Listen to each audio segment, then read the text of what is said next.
Hello students, आज हम कक्षा 11वीं की पूरक पाठ्य पुस्तक वितान का पाठ आलो आंधारी का भाग 4 पढ़ने जा रहे हैं।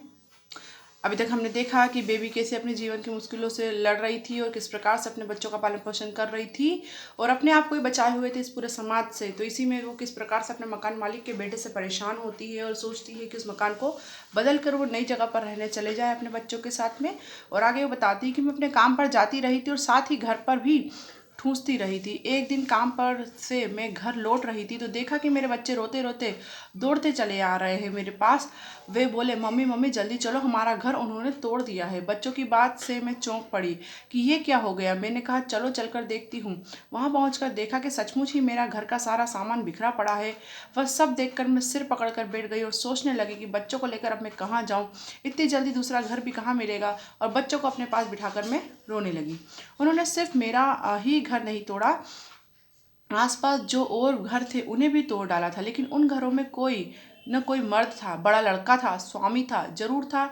जब मेरे यहाँ होते हुए भी कोई नहीं था, इसलिए मेरा सामान अभी तक उसी तरह बिखरा पड़ा था। जबकि दूसरे घरों के लोग अपना अपना सामान एक जगह सहेज कर नया घर खोजने के लिए निकल गए थे। हमें छोड़कर वहाँ बस कुछ ही लोग और बचे थे। वे इसलिए रुक गए थे क्योंकि मेरे बच्चों से उन्हें मोह था और घर की वैसी हालत में वो उन्हें अकेला नहीं छोड़ सकते थे। मैं रो रही थी। मुझे रोते देखकर मेरे बच्चे भी रोने लगते हैं। ऐसे समय मेरी मदद को सामने आने वाला मेरा अपना कोई नहीं था। मैं पास ही में मेरे दो दो भाई रहते थे। उन्हें मालूम था कि मैं कहाँ रहती हूँ। उन्हें यह भी मालूम था कि वहाँ के सभी घर तोड़ दिए गए हैं। फिर भी वे मेरी खोज खबर लेने नहीं आए। मैंने सोचा माँ होती तो देखती मैं आज किस हाल में हूँ। पता नहीं मेरे भाग्य में अभी और कितना कष्ट है, कितना दुख भोगना लिखा हुआ है। उस दिन फिर कहीं पर घर खोजना खाजना नहीं हुआ। रात 7-8 बजे भोलादा आया। वह मुसलमान था और पास ही में रहता था। उसका घर भी तोड़ दिया गया था। वह हम लोगों की तरफ का रहने वाला था, मतलब जहाँ की वो रहने वाली थी वहीं से वो वहीं का रहने वाला था वो। और मेरे भाइयों और मेरे बाबा को भी जानता था। मेरे बच्चों से उसे बहुत ज़्यादा लगाव था। भोलादा ने कहा, इस तरह बच्चों के साथ रात में तुम अकेली कैसे रहोगी। इतना कहकर वह वहीं हम लोगों के पास बैठ गया। उस हालत में क्या किसी को नींद आ सकती थी। उस खुली गंदी जगह में हम सब ने ओस में वह रात किसी तरह काट दी। सवेरे भोलादा ने कहा, तुम जहाँ काम करती हो वहाँ के साहब से बात करके देखो ना। मैंने सोचा ठीक ही तो कह रहा है, तातूस ने तो पहले ही कहा था कि रहने के लिए वह मुझे जगह भी दे सकते हैं। एक बार बात करके देख लेती हूँ। मैंने उनसे कहा, भोलादा तुम ही एक बार चलकर उनसे बात कर लो ना, मेरी तो कहने की हिम्मत नहीं होगी। भोलादा बोला, तो फिर चलो। मैं उसे लेकर चली आई। वो बाहर ही खड़ा रहा और मैं भीतर गई। देखा कि तातुस अखबार पढ़ रहे हैं। मुझे देखते ही वह बोले, क्या बात है बेबी, रोज तो तुम ऐसी नहीं दिखती, तुम्हारा मुंह ऐसा सूखा सूखा सा क्यों है। मैंने उन्हें सारी बात बता दी और कैसे हम लोगों के घर बुलडोजर से तोड़ लिए गए हैं और कैसे सारी रात मुझे बच्चों के साथ बाहर ओस में पड़े रहना पड़ा। मैंने उनसे कहा, मेरे साथ मेरी जान पहचान का एक आदमी आया है, आपसे बातें करना चाहता है। मेरी बात सुन तातुस फौरन बाहर आए। भोलादा से बातें कर मेरे पास आए और बोले, तो तुम रात को ही क्यों नहीं चली आई, बच्चों को लेकर रात भर बाहर क्यों रही। तुम रात ही में चले आना था। खैर अब बताओ अब कब आ रही हो। मैंने कहा, आप जब कहेंगे।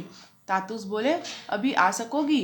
मैं राजी हो गई और घर जाकर एक रिक्शा में अपना सामान लाद कर बच्चों के साथ आ गई। रास्ते में सोच रही थी कि तातूस तो एक ही बार कहने पर तैयार हो गए, अब आगे पता नहीं क्या होने वाला है। तातूस ने छत पर एक कमरा मेरे लिए खाली कर दिया। उस कमरे में अपना सारा सामान जमा मैं खाना बनाने के लिए तैयारी करने लग गई। तातूस ने ऊपर आकर देखा तो हंसते हुए बोले, तुम आज खाना न भी बनाती तो चल जाता, नीचे तो काफ़ी खाना रखा ही है। मैंने कहा, तो क्या हुआ, रखा रहे, दादा लोग खाएंगे। तातूस बोले, रात को एक बार नीचे गरम गरम रोटी खिला सकोगी। अभी तक दोनों समय रोटी बनाने वाला कोई नहीं था। तुम जो खाना बना जाती थी उसी को रात में खाना पड़ता था। अब तो तुम यहीं आ गई हो तो हम दोनों समय गरम गरम खाना खिला सकोगी क्या तुम्हें। इस तरह की आग्रह उससे तातूस करते हैं। तो इसके बाद में खाना वाना और अन्य सभी सामान अपनी मर्जी से करने लगी। किसी को कुछ भी कहने की जरूरत नहीं होती थी। तातुस मुझे काम करते देखते तो कभी कभी कहते, बेबी तुम इतना काम कैसे कर पाती हो, सारा दिन काम करती रहती हो, थोड़ा आकर मेरे पास बैठो। मैं बैठ जाती तो पूछते, बच्चों ने कुछ नाश्ता वाश्ता किया कि नहीं, तुमने कुछ खाया वाया कि नहीं, जाओ ऊपर जाकर बच्चों को खिलाओ, फिर आकर अपना नाश्ता करो, जाओ जल्दी जाओ, इतनी देर ही हो गई है, अभी तक उन्हें कुछ दिया क्यों नहीं तुमने। वह फिर कहते हैं, यहाँ से थोड़ा दूध ले जाकर उन्हें दे दो। यहाँ आने के बाद से मेरे बच्चों को रोज आधा लीटर दूध मिलने लगा था। मतलब अब उसके बच्चों का और उसकी हालत थोड़ी सुधरने लगी थी। तातुश ने एक दिन कहा, देखो बेबी, इस घर में पहले भी कई औरतें काम कर चुकी हैं, लेकिन तुम जैसी कोई लड़की अभी तक मुझे नहीं मिली। वह फिर बोले, देखो, तुम यह भी मत सोचना कि तुम यहाँ बस काम पर लगी हुई एक लड़की हो। यह घर पर किसी और का है। इसे तुम अपना ही घर समझना। मेरी कोई लड़की नहीं है और मैं तुम्हें अपनी लड़की जैसा मानता हूँ। मैंने सोचा, भला यह भी कोई कहने की बात है? यह तो मैं जानती हूँ और यहाँ आकर मैं कितनी सुखी हूँ। सभी हमेशा मेरा ख्याल रखते हैं।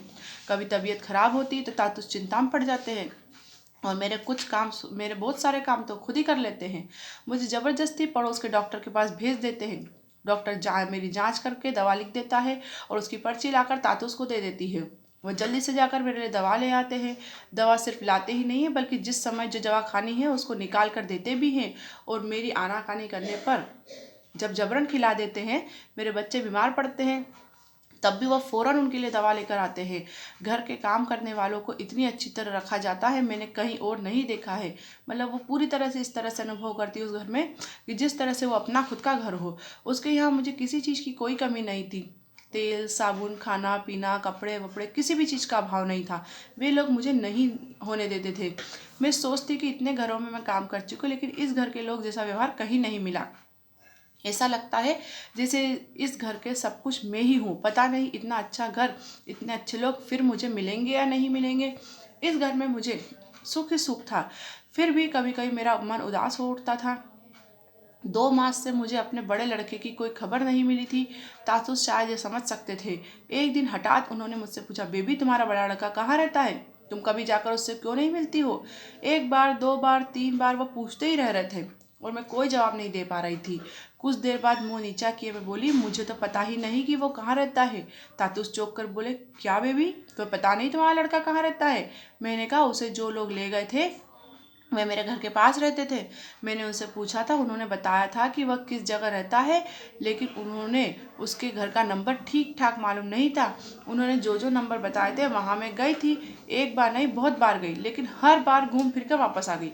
बस इतना भर सुना है कि उस घर के मालिक की यहीं कहीं दवा की दुकान है। मैंने 2-1 लोगों से पूछा भी, लेकिन किसी को ठीक से पता नहीं है। मतलब उसका बड़ा लड़का भी कहीं पर काम करता है और वहीं पर रहता और काम करता है, लेकिन वो उस घर को और उस मालिक को नहीं जानती जहाँ उसका बेटा काम करता है। अगले दिन सवेरे मुझे बुलाकर उन्होंने कहा, वे लोग जब तुम्हारे लड़के को ले जा रहे थे तो उसे छोड़ने से पहले उनसे तुमने सब कुछ अच्छी तरह जान समझ लेना चाहिए था ना। तुम्हें पता है ऐसे में न जाने क्या हो सकता है। उनकी बात सुनकर मैं चुप हो गई। कुछ ही क्षण बाद वह बिना मुझसे कुछ कहे बाहर चले गए और 3-1 घंटे बाद लौटे। आते ही वह फ़ोन करने लगते हैं। मैं किचन में खाना बना रही थी। मैंने सुना वह किसी से बातें कर रहे हैं और साथ साथ में मुझे बुला रहे हैं, बेबी बेबी सुनो, इधर आओ। मैंने सोचा वह इस तरह मुझे क्यों बुला रहे हैं। मैं जल्दी से उनके पास जाकर खड़ी हो जाती हूँ। फ़ोन पर बात किए ही जा रहे हैं। बातें करते करते मुझसे बोले, लो बात करो। मैंने पूछा, कौन, किससे बात करूँ? वो बोले, बात करो ना, देखो कौन है। मैंने फ़ोन कान से लगाया तो पता नहीं कौन हेलो हेलो किए जा रहा था। मैं उसकी आवाज़ पहचान नहीं पा रही थी। कान पर से फ़ोन हटा। मैंने तातू से पूछा, कौन बात कर रहा है? वो बोले, अरे तुम अपने लड़के को नहीं पहचान रही हो? मैं चौंक कर बोली, ए मेरे बाबा। मैंने फिर फ़ोन कान से लगा के कहा, बेटा मैं तेरी माँ बोल रही हूँ। वह, माँ? माँ कौन, बेबी? मैं बोली, हाँ बेटा मैं तेरी माँ हूँ। बेटा तू कैसा है? वो बोलती, माँ मैं बिल्कुल ठीक हूँ। मैं यहाँ अच्छी तरह से हूँ। और उसकी बातों से मुझे लगा मेरा लड़का बड़ा हो रहा है। उसकी आवाज़ भी बदल गई है। 2-1 माह में ही वह कितना बदल गया है। देखो, उससे देखने की मेरी बहुत ज़्यादा इच्छा है। तातुस भी समझ गए। उन्होंने पूछा, लड़के से मिलने जाओगी? मैं बोली, हाँ देख लेती हूँ, और भी अच्छा लगता है। वह बोले, तो कब जाओगी बताओ? मैंने कहा, आप जब मुझे ले जाएंगे। इस प्रकार से वो अपने बेटे से मिलने की इच्छा तातुस के सामने रखती है। अब आगे उसको तातुस के बेटे के पास मिलने ले जाएंगे और उसके जीवन में बहुत सारे परिवर्तन आने वाले हैं, जिसको हम पाठ के अगले भाग में पढ़ेंगे। धन्यवाद।